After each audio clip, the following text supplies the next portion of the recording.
In this video, I'm going to be going over exactly how much dividend income I made in the month of May from a $174,000 account, and to analyze this, we're going to be jumping into my do-it-yourself investor toolkit. We'll be looking at my investment dashboard, we'll be looking at my dividend dashboard, dividend calendar, my daily dividend calendar, and we'll also be projecting what my portfolio will look like in the future and seeing how long it will take for me to live off dividend income. And like always, if you'd like to be able to download this spreadsheet or any of my other completely automated spreadsheets, then you can head over to tickerdata.com at the link in the description. I'd also like to quickly say thank you to Seeking Alpha for sponsoring this video, but more on that later. Now, let's go ahead and jump in. If we start by zooming in, come over here, we can see my current portfolio value is now touching a little over $174,000. You can see $174,027.33. And if we look at my dollar gain / loss, I'm currently up around $25,651, but that doesn't include the dividends I've received and also the positions I've sold out of. If we include those two things, we can see I'm up around $34,000,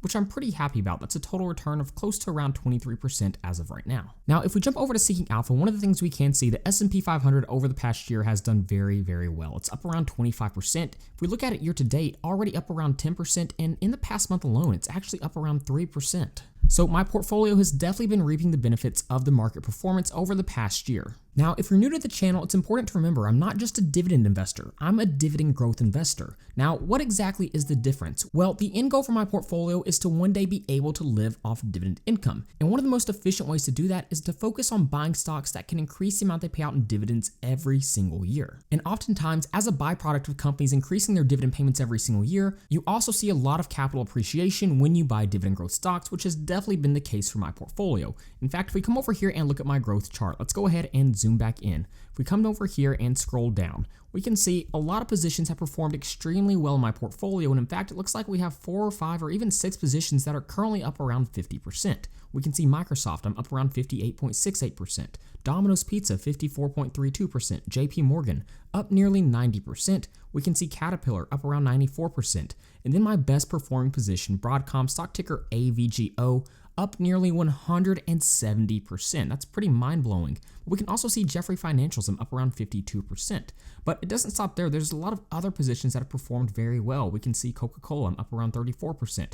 EPD, around 40%. Come over here, we can see Bank of America, around 43%. We have a lot of smaller positions here that have performed very well. Lowe's at 22%. We also have Visa, one of my favorite dividend growth stocks, 36%. We also have Texas Instruments, 31%. And then if we look at my 3 most recent additions to my portfolio, it was Waste Management, Louis Vuitton, and UNH. I've made these additions over the past year or so. But we can see Waste Management, I'm already up around 32.51%. Louis Vuitton, I'm up around 13.83%. And if we look at UNH, currently up around 5.76%. Now, in reality, Louis Vuitton and UNH, these were positions I was up around 20% on just a few months ago, but both of them have dropped down a little bit over the past few months, which does make me a little bit more attracted to them as of right now. And in fact, I actually did add another share of UNH to my portfolio just the other day. Now, if we scroll over to the left, we can see my cost and market value chart. This is basically telling me how much money I put into the position versus how much it's worth. So for example, if we look at SCHD right here, one of my favorite dividend growth stocks, I put in about $74,500, and the total value of it right now is around $82,629. So this is just a good way to see how much it's worth versus how much you've put in. Now, if we come over here, we can see my allocation for my portfolio as of right now. I'm about 90% in stocks with a cash position of about 9.8%. So that's a $19,000 cash position. So I'm definitely ready for opportunities when they arise. But to be honest, I do typically keep my cash position closer to 15%. Now, if we scroll down a little bit further, we can see my total holdings for my portfolio currently sitting at about 30. Now, in reality, the end goal for my portfolio, I want to get my total holdings closer to around 25. I want to make sure all of my holdings align with my long-term goals of being able to live off dividends. So again, I want to make sure I'm focusing on buying stocks that can increase the amount they pay out in dividends, and of course, they have to increase it at a rate above inflation. So keep in mind, if I buy a high-yielding stock and it's not increasing dividend payments, technically every single year they're paying out less and less in dividends because of inflation. That's something a lot of beginner dividend investors seem to not understand. Now let's go ahead and zoom out just a little bit. I want to talk about portfolio allocation for a moment. We can see this charted out right here. In fact, let's go ahead and blow this up.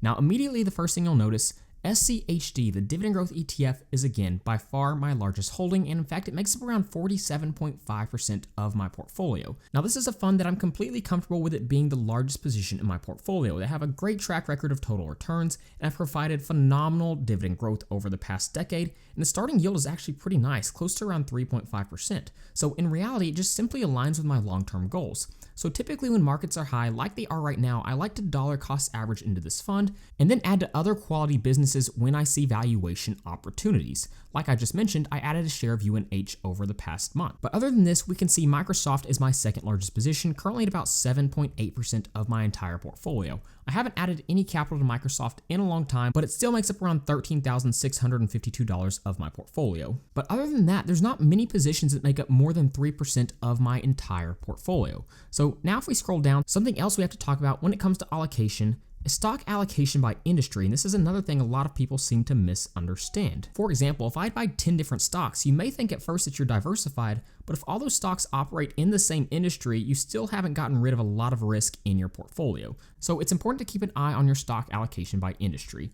Technology is one of the larger positions in my portfolio. It makes up around 15.5%. We can see healthcare at about 4%, consumer defensive 5%, real estate coming in at about 6.8%. We have industrials close to 4%, financial services around 8%, and then consumer cyclical around 8.1%. And then of course I own SCHD as well, which is diversified across many industries. So now I want to get to what everyone wants to see, and that's how much dividend income I made in the month of May from my $174,000 account. So let's go ahead and jump over to my dividend dashboard, and again, plenty to break down here, but let's go ahead and jump into it. Right here, we can see my historical monthly dividend income. If we look at May, we can see it was sitting at $165.03 per share. Now let's go ahead and zoom in and talk about this because there's quite a few questions I typically get when I show my historical monthly dividend income. Now first off, you can see it has grown dramatically since I started tracking this publicly here on YouTube. And in fact, if we look just a few years ago, it looks like May of 2021, I received around $73.75, and the next month was around $2.38.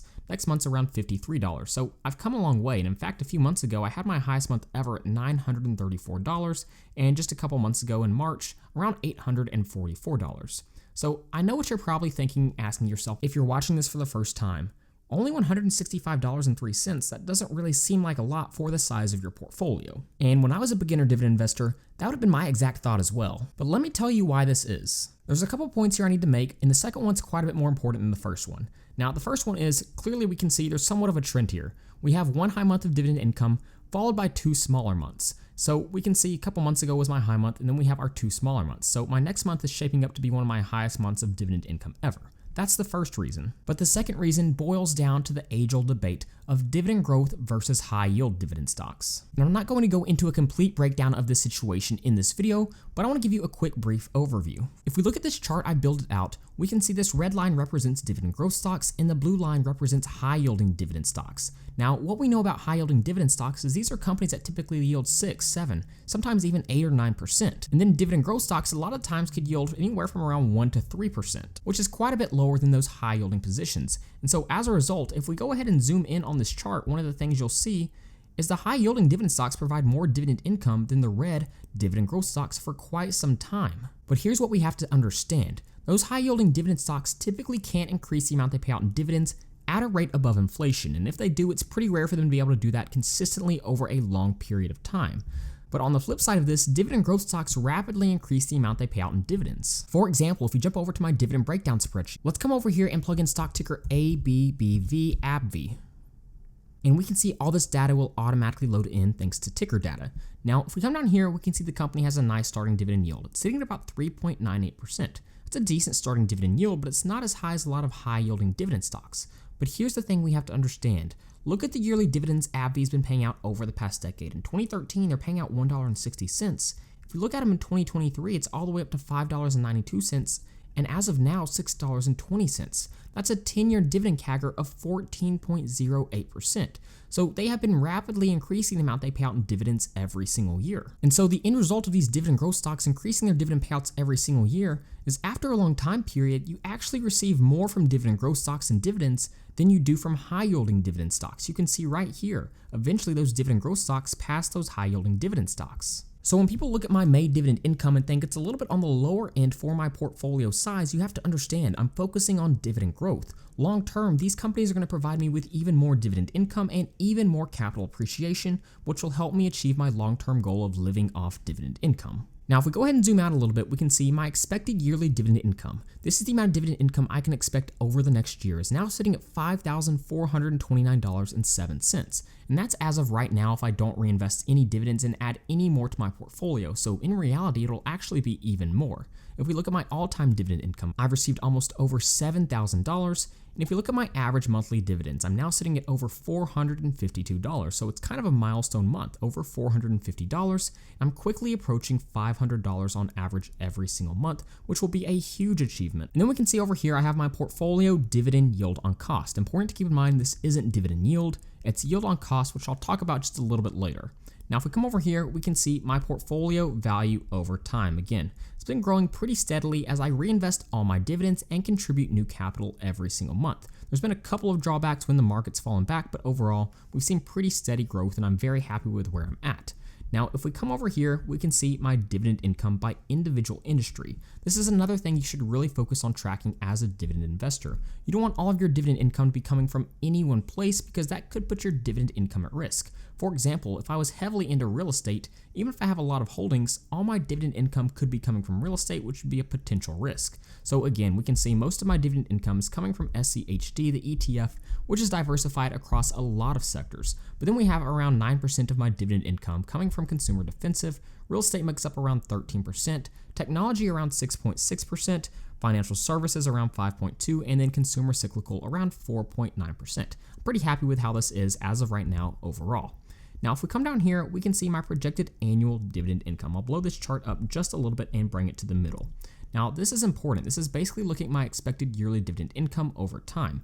We can see back in September of 2022, when I started tracking this specific metric, my projected annual dividend income was sitting at about $1,345.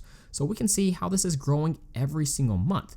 Now, the reason this almost never draws back is because despite what the market is doing, whether the value of my holdings goes up or down, my projected annual dividend income can go up every single month because yes, I'm adding new capital, I'm reinvesting dividends, but also the holdings in my portfolio are increasing the amount they pay out in dividends every single year. So in reality, the only time this has ever gone down, which is right here, is because I sold out of a lot of higher yielding positions here to focus more on dividend growth stocks. So in reality, this almost never goes down unless I do something to change my portfolio. We went through a period of rapid growth right here when I added a lot of new capital to my portfolio, when I saw a lot of good valuations, but over the past few months, this has slowly but steadily been going upwards. And again, we can see as of right now, we're sitting at about $5,429. Pretty happy with that. Now, the next thing I want to touch on is dividend yield on cost. This is something I mentioned just a moment ago. We can see the portfolio dividend yield on cost for my portfolio sitting at 3.66%. Now, this is a little bit different than dividend yield, and let me show you exactly what I mean by that. Let's go ahead and look at EPD. This is one of the higher yielding positions in my portfolio. We can see I have a dividend yield on cost of around 9.04% with this position. But if we jump over to Seeking Alpha, come up here, plug in EPD and hit enter, we can see the starting dividend yield for this company as of right now, right here, sitting at 7.34%. So why is my dividend yield on cost for this company quite a bit higher than the starting dividend yield? Well, first we have to point out, look at the dividend history for this company. This is a company I've been holding for a little while. We can see this is another dividend growth company that increases the amount they pay out in dividends. So we have to keep in mind, if I bought quite some time ago and they're constantly increasing the amount they pay out in dividends, that's going to give me a higher starting dividend yield on cost.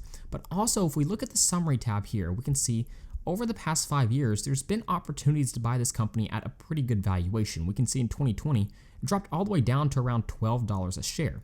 So if I buy at a good valuation, that gives me an even higher starting dividend yield, which in turn, when they increase their dividend payouts, gives me a higher dividend yield on cost. So those are two ways you can get a higher dividend yield on cost, and that's exactly what's happened to me with EPD, and it's happened with a lot of other companies as well. For example, if we look at Broadcom, stock ticker AVGO, we can see the starting dividend yield for this company is only sitting at about 1.51%. But if we look at my dividend yield on cost for this company, come down here, we can see my dividend yield on cost is 4.04%. That is way higher than the company's starting dividend yield, and again, that's because they've been rapidly increasing the amount they pay out in dividends, and I also bought at a good valuation. And then finally, the last chart that I want to point out is my dividend income by stock. This basically just tells me how much each position in my portfolio is paying me. So SCHD, obviously my largest position, paying me around $2,864 every single year. But I have a couple of other positions that pay me a decent amount. We can see Vici Properties around $385. We have Realty Income, $314. Altria Group around $350. And other than that, it is fairly well diversified. Now there's a few more important things that I want to look at, such as my dividend calendar, my daily dividend calendar, and then I want to project what my portfolio will look like in the future and how far I am from being able to live off dividend income. But first, I want to say a word from our sponsor, Seeking Alpha. Seeking Alpha is one of my favorite investment research platforms, as you probably already know because I've used it quite a bit in this video. We can easily see how different companies have performed over different periods of times, and as a dividend investor, it also gives me good insights into dividend metrics for companies. For example, if I click on dividends right here, it's going to give us some options. We can see how the dividend yield has changed over time. We can see charts here to see things like yield on cost, which I just talked about, and dividend yield over time. We can also see how the company has been growing their dividend payments. Here we can see the 3, 5, and 10-year dividend growth of Broadcom. But we can also look at dividend safety, another very important metric. We can look at things like payout ratios, and we can also look at things like cash flow payout ratios. And then we can look at the dividend history for the company, something I always check before buying a stock. So for example, we can see Broadcom has been consistently increasing their dividend payouts. If we come over here, we can see valuation metrics. We can easily see profitability metrics such as gross profit margin. This is something I like to look at as well. And then of course, we can chart things out against the S&P 500 or other investments over different periods of time. So for example, if we look at the past 5 years, we can see Broadcom has easily been outperforming the S&P 500. And then one of the last things I love as well, just like you would want, you have access to all 3 financial statements for over a decade. So we have the income statement, the balance sheet, and then of course we have the statement of cash flows. So again, pretty much everything I could need is right here with Seeking Alpha. If you'd like to get a huge discount to them, you can click on the link in the description. Okay, so now the next thing I want to look at is going to be my dividend calendar. And this is something I still don't see many dividend investors using, which I absolutely cannot believe, because this is one of the best ways to track your dividend income over time for a few different reasons. And this is something I talk about pretty frequently when I show my dividend calendar. First off, you can see exactly each month how much you made in dividend income, and you can see how much you've made in dividend income from each position for the entirety of their holding period. But most importantly, you can see how your dividend payments are growing over time. So like I mentioned, if you want to live off dividends, you should be focused on buying dividend growth stocks and also reinvesting your dividend payments. And the best example of this for me is going to be my position in Realty Income. Look at this. Back in January of 2022, Realty Income paid me $5.83. Now, if we look at the next month, because I reinvested dividends and this company increases their dividend payments, it was $5.85, so not a big jump up. But if we look at this over time, we can see how this is continuing to increase. So if we jump forward, August of 2022, it's all the way up to $6. Keep moving forward, December of 2022, $7.61. And if we keep moving forward even more to about where we are now, we can see in May, they paid me $26.36. So these dividend payments are continuing to increase every single month because I reinvest dividends and they increase their dividend payouts. So let's go ahead and see each position that paid me in the month of May. So starting off, we have EPD. They paid me $18.76. Then we have Realty Income, like I just mentioned, at $26.36. We have Starbucks, $16.76. Pretty good dividend payment from Lowe's at about $27.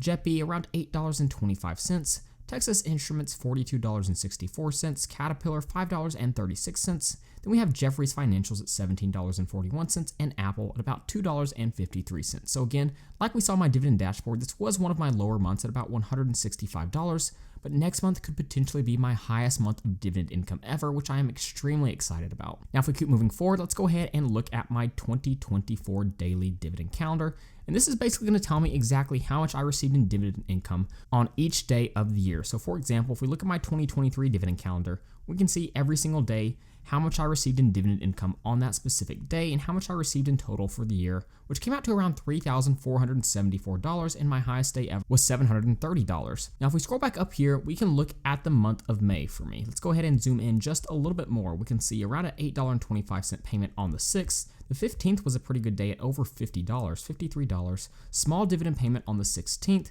Then we had a decent day on the 21st at about $61, and the 20th about $5. And then at the end of the month, I received a few dividend payments of $17.41 and $16.76. So again, this month was a little bit slimmer, but if we look at last month, we can see I had a day where it was almost $100. And then a couple months ago, I actually had my best day ever when SCHD paid out their dividend payment. We can see on March 25th, the dividend payment was $641.55, which was my highest day so far for 2024. So now lastly, what I want to do is project how far off I am from being able to achieve my long-term goal of living off dividend payments. And I've built a pretty advanced model to be able to calculate this for me. Basically, all I have to do is plug in the variables here. So let's go ahead and zoom in just a little bit and talk about these variables. First off, I've just plugged in my starting portfolio size of around $174,000. Now, I'm assuming a monthly contribution of around $2,500, which I do know is aggressive, but I am trying hard to achieve this goal over time. Now, I'm projecting a price growth rate of 7% and a dividend growth rate of 7%, which I think are fairly reasonable growth rate projections. Keep in mind, these are averages. So in reality, I'll have years where it's much lower than this and years where it's much higher than this, but this is the average. Then I have a starting dividend yield assumed of about 3.5%. So what will the end results of this projection be? Again, I'm projecting this over a 30-year time period. Now, before we look at the results, one of the things we have to look at is going to actually be my cost of living. We have to keep in mind, cost of living compounds over time just like any other investment. So for example, I'm assuming a monthly cost of living of around $4,000. In reality, it's a little bit lower than that as of right now, but I want to be a little more conservative with my projections. And then on average, we have inflation at 2%. And I know a lot of people don't like this inflation projection, but this has been the historic average over the last 100 years. Obviously, over the past decade, it's been a little bit higher, especially in the past 2 to 3 years, but this is the historic average. So what's the result of this? Well, if we zoom in and look at my cost of living chart, we can see again, right now, cost of living around $4,000. But because inflation compounds over time, at the end of a 30-year time period, your monthly cost of living would jump all the way up to $7,245.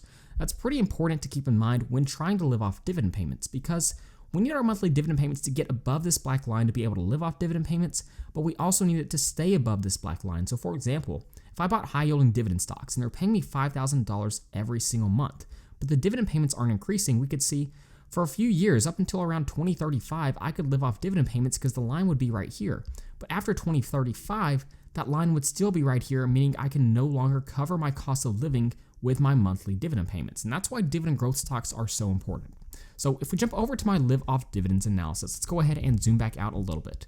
We can see right here, the black line is my cost of living, with the red line being my monthly dividend payments. And we can see right here is the point at which I would be able to live off dividend payments forever, because my dividend payment surpasses my monthly cost of living. So let's see exactly how far off I am from that. We'll go ahead and zoom in just a little bit more. So we can see to start, no, I can't live off dividend payments in my current scenario.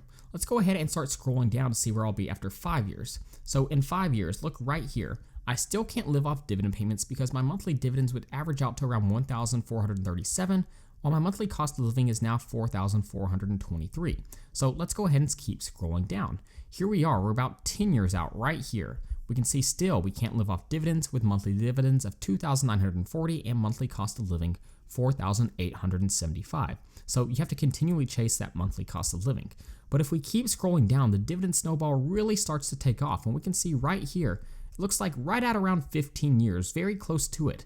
This is the point at which I would be able to live off dividends forever because my monthly dividend payments surpasses my monthly cost of living. Now, I know what you're thinking. Well, if you're going to live off dividend payments, doesn't that mean you're going to stop reinvesting dividends? Yes, that's actually true. But you can still live off dividend payments forever as long as the dividend growth rate of your portfolio is above the rate of inflation. And that is just another reason why buying dividend growth stocks is so important, because even if you stop reinvesting dividends at this point, if your dividend growth rate is above inflation, you can still live off dividend payments forever. Now, we can also see at this point, my account value should be around $1.85 million, which is pretty crazy to think about. So if we break this down just a little bit more, if we jump over to my investment dashboard and scroll down to the bottom, we can see my future portfolio outlook. This gives us a quick glimpse at what the portfolio could look like in the future at a quick glance. And we can also look at this whether we reinvest dividends or don't reinvest dividends. And for example, if we don't reinvest dividends over the next 5 years, our yearly dividend payments would come out to around $14,806, but if we do reinvest dividends, this jumps all the way up to $17,000.